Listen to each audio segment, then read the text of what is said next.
O Danilo, o Flamengo chega na data FIFA na melhor situação possível, líder. E isso eu diria que é um grande problema para todos os outros 19 times. Mas é um grande desafio, realmente, eu concordo com o Mauro, porque você não tem como ter reposição para De La Cruz e Arrascaeta, por melhor o elenco que seja, não tem, é impossível. Imagina você contratar 2 jogadores no mesmo nível de La Cruz e Arrascaeta e conseguir manter no banco, não tem como. Então é um desafio muito grande para você manter esse nível e a gente vai ter que ver o que vai ser desse Flamengo, porque até o Vinha, que não é titular absoluto, foi convocado, o Varela, ainda o Uruguai não definiu a lista 100%, divulgou uma lista maior do que os números, do que o que vai ser de convocados e vai fazer cortes aí mais para frente. Então a gente vai ter que esperar. Agora, é uma vitória que a gente tem várias observações aqui, né?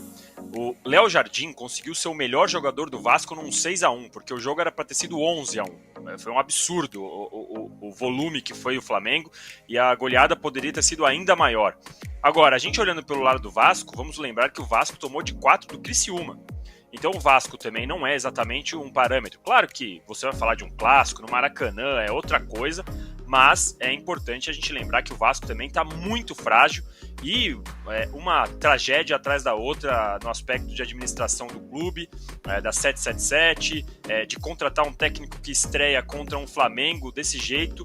Então, realmente, é o Vasco muito fragilizado, me assusta a situação do Vasco. E para piorar, o próximo jogo do Vasco é contra o Palmeiras no Allianz Parque, que mesmo que o Palmeiras não esteja na sua melhor forma, é um adversário dificílimo, então é capaz do novo técnico do Vasco começar aí sua trajetória com 2 derrotas bem acachapantes, digamos, porque 6-1 do Flamengo e depois pegar o Palmeiras no Allianz Parque é um desafio e tanto, é realmente um problema, e a torcida do Vasco está sofrendo.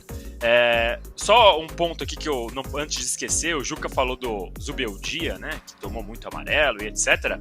E um ponto que também me chamou a atenção, viu, Juca, foi o Antônio Oliveira, depois do jogo contra o Botafogo, foi até o centro de campo, brigou com o Daronco, xingou poucas e boas, o Daronco forte, ficou olhando para ele, olho no olho, e depois o Antônio Oliveira brigou com o Romero do Botafogo, na frente do Romero do Corinthians. Então também foi um belo de um papelão. Acho que os caras aproveitaram que o Abel não ia estar no banco, falaram, bom, vamos aproveitar que o Abel não vai estar no banco, vamos brigar aqui para quem vai dar o maior papelão. O Zubeldia e o Antônio Oliveira competiram lado a lado para ser o técnico mais mal educado, já aproveitando o vácuo deixado pelo Abel, que não esteve na beira do gramado numa apresentação ruinzinha do Palmeiras.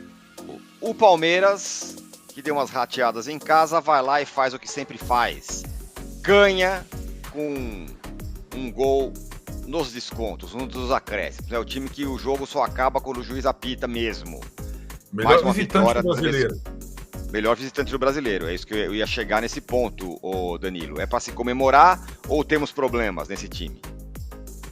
Não, o primeiro tempo do Palmeiras foi assustador. Assustador.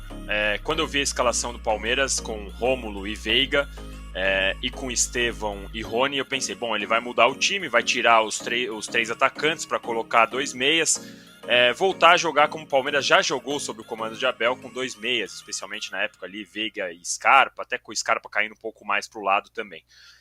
Mas aí quando a gente viu o primeiro tempo com a bola rolando, o que aconteceu foi o Rômulo praticamente jogando de ponta. E tudo bem que no Novo Horizontino ele caía um pouco mais pela esquerda, mas não ponta propriamente dito. E aí quando eu vejo o jogo, eu vi, o Rômulo não vai conseguir desempenhar o seu melhor futebol jogando assim tão aberto pela esquerda, tendo que às vezes marcar lateral, como fazem os pontas do Palmeiras. E aí não deu outra. O Veiga, numa tarde absurdamente ruim, mais uma tarde muito ruim. O Rômulo não conseguiu jogar bem, porque estava caído muito pela esquerda. E até o Estevão, do outro lado, na direita, não estava bem. E o Rony ali, correndo, batalhando, brigando, mas dentro das suas limitações. O Palmeiras fez um primeiro tempo pavoroso. Foi, assim, realmente insuportável de assistir o jogo. E se não tivesse dever de ofício, tivesse que assistir por trabalho, certamente teria mudado para Flamengo e Vasco, porque estava muito mais interessante. Aí no segundo tempo, o Palmeiras mudou, aliás, quebrou um dos paradigmas do Abel, que normalmente ele não troca logo no intervalo, trocou e trocou 2 vezes, porque até ele olhou e falou, meu Deus do céu, o que está acontecendo com o Palmeiras? Colocou o Luiz Guilherme, e aí o Luiz Guilherme, que provavelmente vai ser vendido já, entrou e mudou o ritmo do Palmeiras. Começou a chutar de fora da área, buscou jogo, mudou. O Palmeiras conseguiu criar. Ao passo que o Criciúma também começou a ter um pouco mais de oportunidade. Então o jogo no segundo tempo ficou muito melhor. E aí o Palmeiras conseguiu fazer o 1-0 num pênalti absolutamente infantil do jogador do Criciúma. Gustavo Gomes fez 1-0, aliás, lembrando, Rafael Veiga, que normalmente é o batedor, não bateu. Gustavo Gomes bateu, é bom a gente observar essa mudança também. E o Palmeiras... Aí vem aqueles ditados que a gente está acostumado a falar do Palmeiras, como vocês falaram agora, né? O gol no último minuto, o Palmeiras, quando joga mal, ganha mesmo assim. Aí quando tem um ditado que é ruim jogar contra o Palmeiras perdendo de 1-0, né? Eis que o Criciúma, no primeiro minuto de tomar o gol, foi lá e conseguiu o empate. E aí o Palmeiras ficou mal de novo, meio desacordado. Entrou o Gabriel Menino.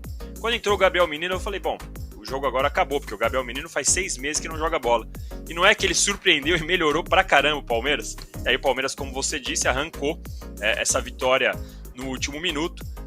Eu acho que o Palmeiras, especialmente pelo primeiro tempo, ficou devendo muito. Eu acho que o Criciúma é um adversário que vai impor dificuldade jogando no Heriberto Russo. Então é legal a gente ver que esses 3 pontos são 3 pontos que nem todos os times vão conseguir.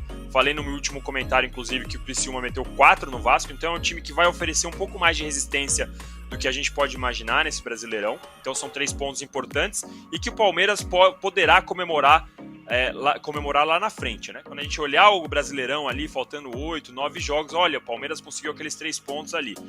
Agora, o balanço do ano até aqui segue o mesmo da última vez. O Palmeiras não tá jogando o que a gente espera, mas é campeão paulista, foi líder da sua chave na Libertadores e tá a 3 pontos do atual líder do Brasileirão.